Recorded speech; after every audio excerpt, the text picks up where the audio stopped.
ایک 6 ممبر بینچ نے جو فیصلہ تھا فوجی عدالتوں کو کالعدم قرار دینے کا، اس کو آج سسپینڈ کیا ہے۔ السلام علیکم ورحمۃ اللہ۔ پیارے دوستو، امید کرتا ہوں آپ سب خیریت سے ہوں گے۔ محترم ناظرین، عمران خان کے حوالے سے یہ ویڈیو ہے۔ آج 2 فیصلے ہوئے ہیں عمران خان کے حوالے سے، مکمل تفصیلات اس ویڈیو میں دیکھیے سمیع ابراہیم کے ساتھ، کیونکہ وہ کمرۂ عدالت میں موجود تھے اور جو باتیں ہوئیں، جو بھی کچھ ہوا، آپ ان خود زبان سے سنیے۔ ویڈیو اچھی لگے تو لائک ضرور کیجیے گا۔ بسم اللہ الرحمن الرحیم۔ السلام علیکم، میں سمیع ابراہیم ہوں اور آپ دیکھ رہے ہیں ہمارا یوٹیوب اور فیس بک چینل۔ 2 آج فیصلے ہوئے ہیں۔ ایک تو سپریم کورٹ آف پاکستان میں، جہاں پر ایک 6 ممبر بینچ نے جو فیصلہ تھا فوجی عدالتوں کو کالعدم قرار دینے کا، اس کو آج سسپینڈ کیا ہے اور کہا ہے وفاقی حکومت کو، وزارت دفاع کو، کہ آپ جو ٹرائل ہے وہ آپ کر سکتے ہیں، اور پھر نوٹسز بھی کیے ہیں، لیکن فی الحال انہوں نے اس فیصلے کو معطل کر دیا تاکہ کارروائی ہوتی رہے۔ تو میں آپ کو کمرہ عدالت میں خود موجود تھا، آپ کو بتاتا ہوں کہ کیا ہوا وہاں پر، کس طرح سے گفتگو ہوئی۔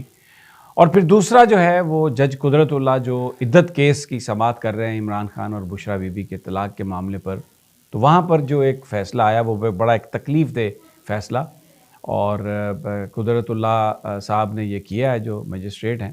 لیکن میں صرف یہ سوچ رہا تھا کہ یہ جو مسند ہے ججی کا، جہاں پر آپ بیٹھ کے فیصلہ کرتے ہیں، یہ ایک طرح سے آپ یہ ایک طرح سے یہ خدائی یہ کام ہے، کیونکہ روز محشر اللہ تعالیٰ سب سے بڑے جج ہوں گے، اور ابھی انسان یہاں پر جو جج دنیا میں بیٹھتے ہیں تو وہ انہی کی تقلید کرتے ہیں۔ ایک طرح سے میں یہ کہنا یہ چاہ رہا ہوں کہ یہ بہت ہی ایک حساس اور بڑا ذمہ داری والا کام ہے، لیکن وہاں پر جس طرح فیصلے کیے جاتے ہیں، اور یہ آج صرف اور صرف عمران خان کو ان کی عزت کو اچھالنے کے لیے، ان کی اہلیہ کی عزت کو اچھالنے کے لیے انہوں نے جن دفعات کے تحت یہ کہا ہے کہ جی پرچہ چلایا جائے گا شادی شدہ ایک کپل کے بارے میں، تو بڑا ہی یہ مطلب میں اس سے زیادہ اس کے بارے میں نہیں کہنا چاہتا، لیکن میں کہتا ہوں مجھے خواجہ آصف یاد آ رہے ہیں کہ کوئی تھوڑی شرم ہوتی ہے، کوئی حیا ہوتی ہے۔ کبھی خواجہ آصف جیسا آدمی بھی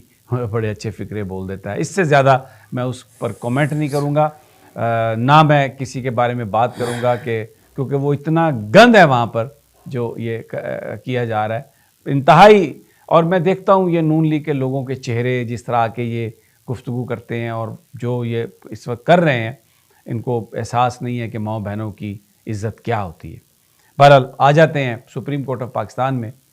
6 ممبر بینچ 11:30 بجے اس نے سماعت شروع کرنی تھی، خاصا لیٹ ہوا، کوئی 20-25 منٹ لیٹ اسمبل ہوئے کورٹ نمبر 2 میں، اور سردار طارق مسعود سب سے پہلے تو ان پر اعتراض تھا۔ وکیل جو تھے وہ گلیکسی آف لائرز، ہر طرح کے بڑے بڑے نون، اعتزاز احسن تھے وہاں پہ، سردار لطیف کھوسہ تھے، پھر اس کے بعد صلاح الدین صاحب کراچی سے آئے ہوئے تھے، اٹارنی جنرل صاحب تھے، سلمان اکرم راجہ صاحب تھے، خواجہ حارث تھے، لیکن ایک خواجہ حارث آج وزارت دفاع کے وکیل تھے۔ میں نے انہیں دیکھا یہ نواز شریف کے بھی وکیل تھے، پھر میں نے دیکھا یہ عمران خان کے کیسز میں بھی یہ وکیل تھے، اور اب یہ فوجی عدالتوں کے معاملے میں وزارت دفاع کے یہ وکیل۔ تو وہاں پر اٹارنی جنرل صاحب بھی تھے، انہوں نے بھی دلائل دیے، تو یہ سارے وکلاء موجود تھے۔ سب سے پہلے تو خواجہ ان پر جو جسٹس طارق مسعود صاحب ہیں، ان پر یہ اعتراض تھا، کیونکہ یہ آلریڈی نوٹ لکھ چکے ہیں اور یہ آلریڈی اپنی رائے دے چکے ہیں اس پر۔ تو جو ایک جج رائے دے چکا ہو، بات کر چکا ہو، اس کو تو آپ جس نے اپنا مائنڈ بتا دیا ہو تو وہ تو کیس میں نہیں بیٹھ سکتا بینچ میں، لیکن یہ تو بینچ کے سربراہ کے طور پر بیٹھے تھے۔ تو وہاں پر اعتراض کیا گیا۔ سردار لطیف خان کھوسہ نے بہت ہی ایک مؤدبانہ اور اچھے انداز میں کہا کہ آپ نہیں بیٹھ سکتے۔ تو انہوں نے کہا میں کیوں نہیں بیٹھ سکتا، میں نہیں کرتا اپنے آپ کو الگ، کس نے مجھ پر اعتراض کیا؟ تو سردار صاحب تو بتایا گیا انہیں کہ جواد ایس خواجہ صاحب جو سابق چیف جسٹس بھی ہیں سپریم کورٹ کے، انہوں نے آپ پر اعتراض کیا۔ تو سردار طارق نے کہا کہ وہ تو ان کی اپنی ایک ججمنٹ ہے کہ جج کی مرضی ہے، تو میں تو نہیں اٹھتا، جو کرنا کر لیں۔ تو ایک تو وہ وہاں پر بیٹھ گیا اور میرا ایک عجیب و غریب سا معاملہ تھا دیکھ کے. تو اس کے بعد اٹارنی جنرل صاحب نے اپنی معروضات بیان کی. پھر اس کے بعد سلمان اکرم راجہ صاحب بولے, خواجہ حارث بولے. تو جو وہاں پر گفتگو ہو رہی تھی وہ اس میں ایسا لگ رہا تھا کہ جیسے مائنڈ آلریڈی میک اپ ہے.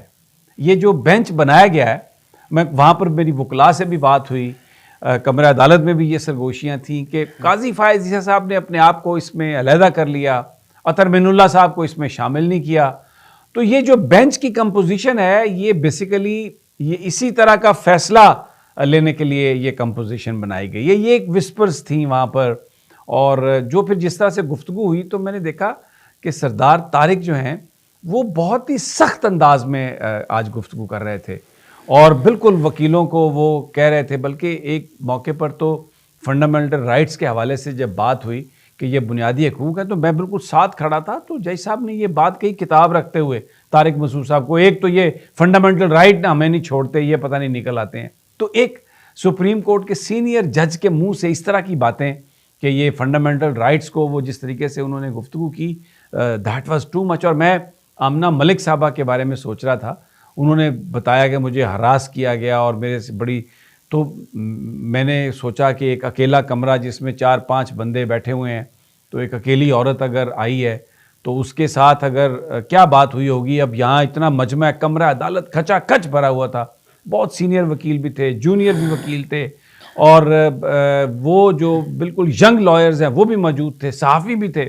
کھڑے بیٹھنے ہونے کی جگہ نہیں تھی وہاں پر کمرے میں, اور کھڑے ہو رہے تھے سب اور بڑے انہماک سے دیکھ رہے تھے because it was very important. لیکن وہاں پر جو رویہ تھا سردار طارق صاحب کا, جس طریقے سے بڑے وہ آوازار سے لگ رہے تھے, اور مطلب انہوں نے جس طریقے سے کہا, مخاطب وہ ہو رہے تھے, اعتزاز صاحب کو بار بار بولنے پر بات نہیں کرنے کی اجازت دی گئی. سلمان اکرم راجہ صاحب نے کہا کہ یہ غلط ہے, آپ ایسا کریں کہ ڈیٹیل ججمنٹ آ جانے دیں, اس میں جو ریزننگ ہے اس کی بنیاد پر آپ کریں. تو جب کوئی پہلی درخواست آتی ہے تو آپ نوٹس ووٹس کرتے ہیں, وہ نوٹس دیں, یہ تھوڑی ہے کہ آپ اس کو سسپینڈ کر دیں. لیکن بہرحال جو کچھ ہوا وہ پتہ چل رہا تھا. مسرت ہلالی صاحبہ کا جو سوال تھے بڑے پرٹیننٹ سوال تھے, اس لیے وہاں پر یہ نظر آ رہا تھا کہ وہ ان سے متفق نہیں ہے. تو ایک اور سوال بھی کھڑا ہو گیا کہ وہ 5 ممبر بینچ تھا جس نے اس قانون کو سٹرائک ڈاؤن کیا تھا فوجی عدالتوں کے حوالے سے. تو اب جو 6 ممبر بینچ ہے اس میں بھی جو ایک جو جج ہے انہوں نے اختلاف کیا ہے کہ آپ اس کو اس پہ یعنی اس کو عبوری طور پر اس فیصلے کو معطل کریں. تو اس لحاظ سے اگر ہم دیکھیں تو وہ 6 جج اور یہ 5.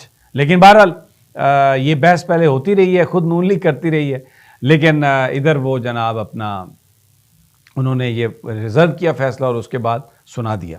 تو میں جب نکلا باہر تو میں نے وکیل جو تھے وہ بھی, میں ان سے بھی میری بات ہوئی, میں دیکھ رہا تھا. تو ایک بہت ہی عجیب و غریب قسم کی وہاں پر فیلنگز مجھے نظر آئی. نو باڈی واز میں سے کہوں کہ ایٹ ایز کہ یہ کیا یہ فیصلہ ہے.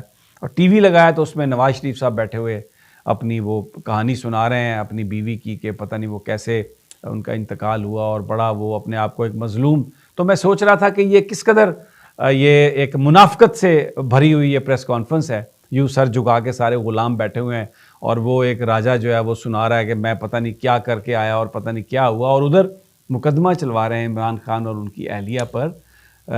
میں وہ بیان نہیں کر سکتا کہ جو دفعات جو ان پر لگائی گئی ہیں. تو یہ جس جگہ پہ لے جا رہے ہیں اس ملک کو اپنے اقتدار کے لیے, اور اتنا مطلب ان کا ریونج اس کا نواز شریف کا, اور اس قدر جو آج جو گفتگو تھی منافقانہ گفتگو, اور وہاں پر اڈیالہ میں جو کچھ ہو رہا تھا, اور یہ جو عدت کا کیس ہے اس میں جو قدرت اللہ نے کیا, ٹو مچ. بالکل جو ہمارا نظام ہے اس کے اندر جو منافقتیں ہیں وہ ہمیں نظر آئیں ساری. ایک جو چیز تھی وہ بڑی امپورٹنٹ تھی, یہ بات بالکل صحیح ہے کہ جس طرح ڈی آئی خان میں واقعہ ہوا, تو اگر سویلین بھی اس طرح کے واقعے میں انوالو ہو تو پھر ظاہر ہے اس کا مقدمہ تو فوجی عدالت میں چلنا چاہیے, اور کوئی اس میں رکاوٹ نہیں ہے. لیکن یہ پی ٹی آئی کے جو پولیٹیکل ورکرز ہیں, خود اٹارنی جنرل کہہ رہے ہیں کہ ان کو سزائیں بہت کم ہوں گی. تو پھر یہ کس چیز کے ڈراوے کے لیے یہ انہوں نے جو ہے فیصلہ جو ہے وہ سسپینڈ کیا ہے. بہرحال there are too many questions اور جو کچھ میں نے دیکھا ویڈیو دیکھی کمنٹ سیکشن میں اپنی رائے کا اظہار ضرور کریے گا. ایسی مزید ویڈیو حاصل کرنے کے لیے چینل کو بھی ضرور سبسکرائب کر لیجیے گا. ملتے ہیں اگلی ویڈیو میں. دیجیے اجازت. اللہ حافظ.